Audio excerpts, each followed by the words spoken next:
नमस्कार। धार्मिक कथा सागर में आप सभी का स्वागत है। तो आज हम पुत्रदा एकादशी व्रत की कथा सुनाने जा रहे हैं। पुत्रदा एकादशी का व्रत वर्ष में 2 बार पौष व श्रावण में आता है। पौष माह के शुक्ल पक्ष की एकादशी को पौष पुत्रदा एकादशी के नाम से एवं श्रावण माह के शुक्ल पक्ष एकादशी को श्रावण पुत्रदा एकादशी के नाम से जाना जाता है।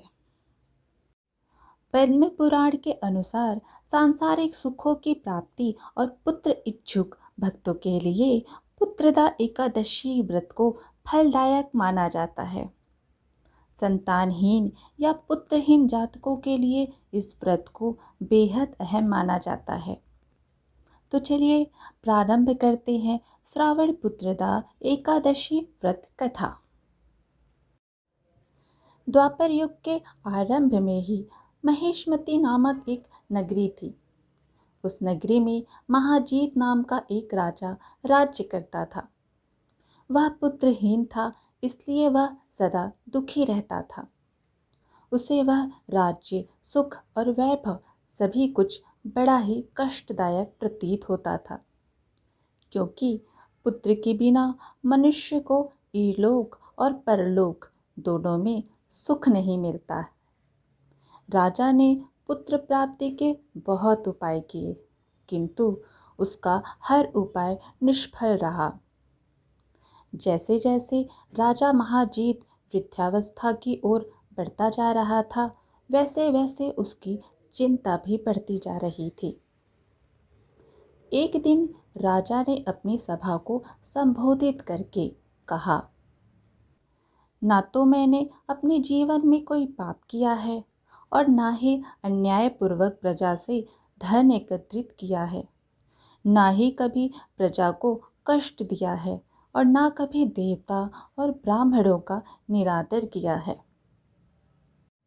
मैंने प्रजा का सदैव अपने पुत्र की तरह पालन किया है, कभी किसी से ईर्ष्या का भाव नहीं किया, सभी को एक समान समझा है। मेरे राज्य में कानून भी ऐसे नहीं हैं जो प्रजा में अनावश्यक डर उत्पन्न करे। इस प्रकार धर्मयुक्त राज्य करने पर भी मैं इस समय अत्यंत कष्ट पा रहा हूँ। इसका क्या कारण है? मेरी समझ में कुछ नहीं आ रहा है।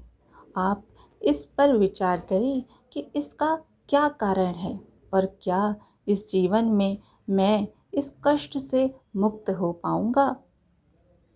राजा के इस कष्ट के निवारण के लिए मंत्री आदि वन को गए, ताकि वहां जाकर किसी ऋषि मुनि को राजा का दुख बताकर कोई समाधान पा सके। वन में जाकर उन्होंने श्रेष्ठ ऋषि मुनियों के दर्शन किए। उस वन में वयोवृद्ध और धर्म के ज्ञाता महर्षि लोमश भी रहते थे। वे सभी जन महर्षि लोमश के पास गए। उन सब ने महर्षि लोमश को दंडवत प्रणाम किया और उनके सम्मुख बैठ गए।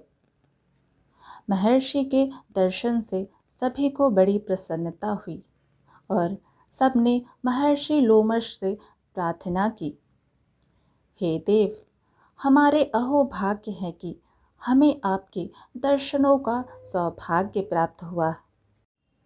मंत्री की बात सुनकर लोमश ऋषि ने कहा, हे मंत्रीवर, आप लोगों की विनम्रता और सद्व्यवहार से मैं अति प्रसन्न हूँ। आप मुझसे अपने आने का प्रयोजन कहें। मैं आपके कार्य को अपने सामर्थ्य के अनुसार अवश्य ही करूँगा, क्योंकि हमारा शरीर ही परोपकार के लिए बना है। लोमश ऋषि के ऐसे मृदु वचन सुनकर मंत्री ने कहा, हे ऋषिवर, आप हमारी सभी बातों को जानने में ब्रह्मा से भी ज़्यादा समर्थ हैं। अतः आप हमारे संदेह को दूर कीजिए। महेशमती नामक नगरी के हमारे महाराज महाजीत बड़े ही धर्मात्मा व प्रजावत्सल हैं। वह प्रजा का पुत्र की तरह धर्मानुसार पालन करते हैं, किंतु फिर भी वे पुत्रहीन हैं। हे महामुनि, इससे वह अत्यंत दुखी रहते हैं। हम लोग उनकी प्रजा हैं, हम भी उनके दुख से दुखी हो रहे हैं, क्योंकि प्रजा का यह कर्तव्य है कि राजा के सुख में सुख माने और दुख में दुख माने। हमें उनके पुत्रहीन होने का अभी तक कारण ज्ञात नहीं हुआ है, इसलिए हम आपके पास आए हैं। अब आपके दर्शन करके हमको पूर्ण विश्वास है कि हमारा दुख अवश्य ही दूर हो जाएगा, क्योंकि महान पुरुषों के दर्शन मात्र से ही प्रत्येक कार्य ही सिद्ध हो जाती है। अतः आप हमें बताने की कृपा करें कि किस विधान से हमारे महाराज पुत्रवान हो सकते हैं।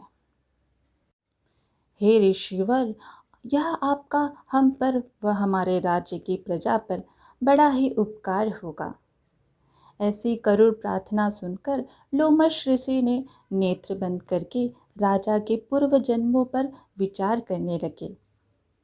कुछ पलों बाद उन्होंने विचार करके कहा, हे भद्रजनों, यह राजा पिछले जन्म में अत्यंत उद्दंड था तथा बुरे कर्म किया करता था। उस जन्म में यह एक गांव से दूसरे गांव में घूमा करता था।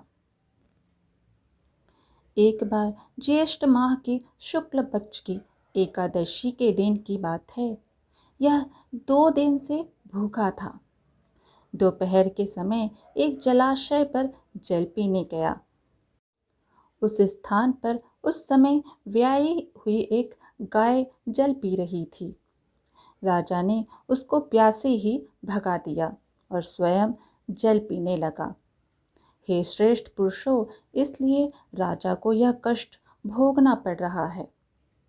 एकादशी के दिन भूखा रहने का फल यह हुआ कि इस जन्म में यह राजा है और प्यासी गाय को जलाशय से भगाने के कारण पुत्रहीन है।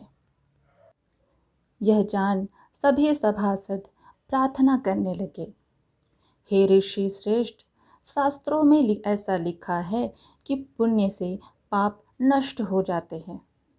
अतः कृपया करके आप हमें कोई ऐसा उपाय बताइए जिससे हमारे राजा के पूर्व जन्म के पाप नष्ट हो जाए और उन्हें पुत्र रत्न की प्राप्ति हो।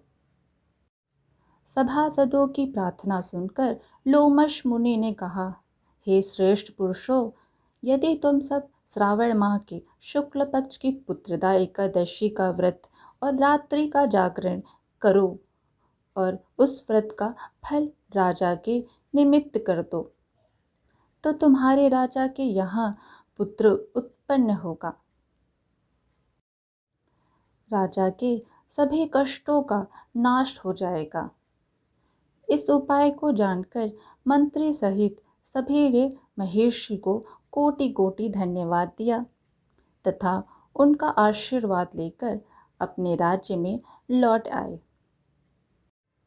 तदुपरांत उन्होंने लोमश ऋषि की आज्ञानुसार पुत्रदा एकादशी का विधान पूर्वक उपवास किया और द्वादशी को उसका फल राजा को दे दिया। इस पुण्य के प्रभाव से रानी ने गर्भ धारण किया और 9 माह पश्चात एक अत्यंत तेजस्वी पुत्र को जन्म दिया। तो इस प्रकार श्रावण पुत्रदा एकादशी व्रत कथा यहीं समाप्त हुई। फिर मिलेंगे एक और धार्मिक कथा के साथ।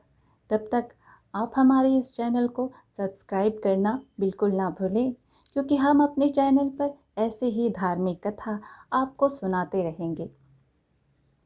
धन्यवाद।